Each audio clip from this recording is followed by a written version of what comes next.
नमस्कार, आप देख रहे हैं इंडिया न्यूज। कभी स्कॉर्पियो पर चढ़कर कभी बुलडोजर पर चढ़कर भाषण देने वाला एक लड़का जिसने झारखंड की सियासत की नींव हिला दी।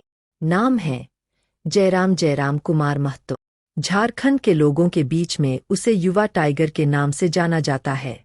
गाड़ी की बोनट पर खड़े होकर जब ये युवा टाइगर दहाड़ता है तो आवाज दूर तक गूंजती है और दूर दूर से लोग उसको सुनने आते हैं, क्योंकि उसके भाषण में सिर्फ स्थानीय मुद्दे, युवाओं को रोजगार, भाषा और अपने हक अधिकार की बात होती है। मजे की बात तो ये है कि जीन्स और टी शर्ट पहने इस नेता की बातें भी स्थानीय भाषा में इस तरह से सीधी और सरल होती है कि उसे सुनने आए गाँव वाले उसे जुड़ जाते हैं। उसका चुनावी नारा भी यही था, अब की बार जनता की सरकार। दोस्तों, जयराम महतो उर्फ टाइगर। जयराम महतो का जन्म 27 दिसंबर 1994 को झारखंड के पारसनाथ पहाड़ के बगल में बने एक खूबसूरत गांव मानतांग में हुआ था। यहीं से इन्होंने अपनी शुरुआती पढ़ाई भी पूरी की और आगे की पढ़ाई इन्होंने पीके रॉय मेमोरियल कॉलेज धनबाद से की। यहां से इन्होंने एमए से इंग्लिश ऑनर्स किया और फिलहाल जयराम कुमार महतो इंग्लिश लिटरेचर में पीएचडी कर रहे हैं। अपनी पीएचडी के दौरान ही उनका राजनीतिक सफर भी शुरू हुआ।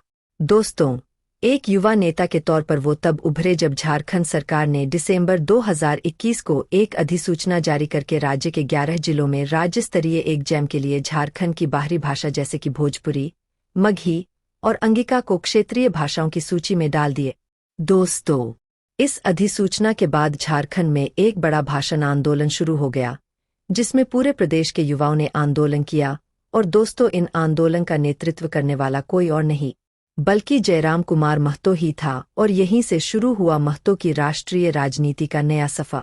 दोस्तों, इसके बाद तो उन्होंने अपनी पार्टी झारखंडी भाषा खतियान संघर्ष समिति भी बना ली और नई पार्टी बनते ही उन्होंने लोकसभा और विधानसभा चुनाव लड़ने की घोषणा भी कर डाली।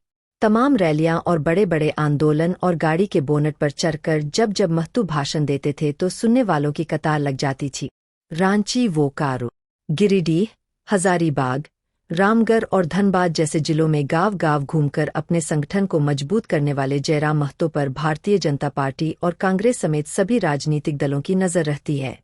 कहते हैं, झारखंड में महत्व की बढ़ती लोकप्रियता से अगर किसी को सबसे ज्यादा डर लगता है तो वो है भारतीय जनता पार्टी। दोस्तों, लोकसभा चुनाव के बाद उस वक्त झारखंड के राजनीति में इस नए चेहरे का उदय हुआ, जब गिरिडीह लोकसभा सीट से हारने के बावजूद जयराम ने तो झारखंड की राजनीति में हीरो बनकर उभर।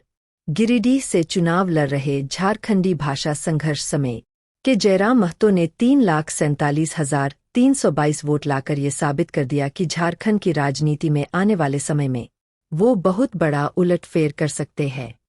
उस वक्त गिरिडीह लोकसभा सीट पर एक बार फिर से आजसू के उम्मीदवार चंद्रप्रकाश चौधरी ने जीत हासिल की थी।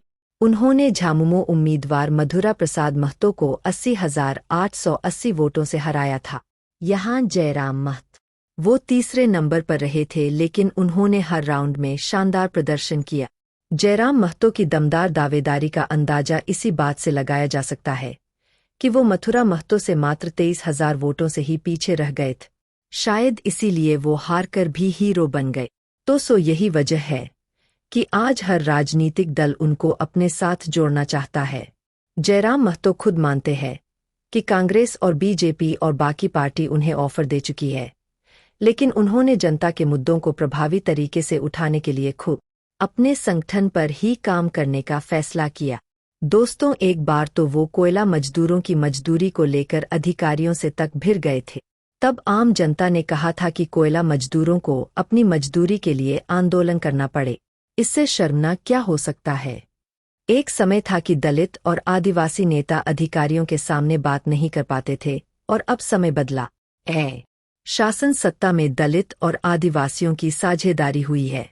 संविधान से मिली ताकत का सही इस्तेमाल अब दलित और आदिवासी नेता कर रहे हैं। अपने लोगों के लिए, अपने लोगों के अधिकारों के लिए लड़ रहे हैं। शोषितों, वंचितों की आवाज बन रहे हैं, उन्हें उनका हक दिला रहे हैं, और इसमें सबसे बड़ा नाम जयराम कुमार महतो का है। दोस्तों, अपने राजनीति को लेकर एक इंटरव्यू में जयराम महतो बताते हैं, झारखंड निर्माण की कल्पना को पूरा करने के लिए युवाओं की राजनीति में भागीदारी बहुत जरूरी है। युवाओं को सक्रिय रूप से आगे आना होगा। राज्य अलग होने के 23 साल बीत जाने के बाद भी राज्य की स्थिति नहीं बदली। आज भी राज्य के लोग बुनियादी जरूरतों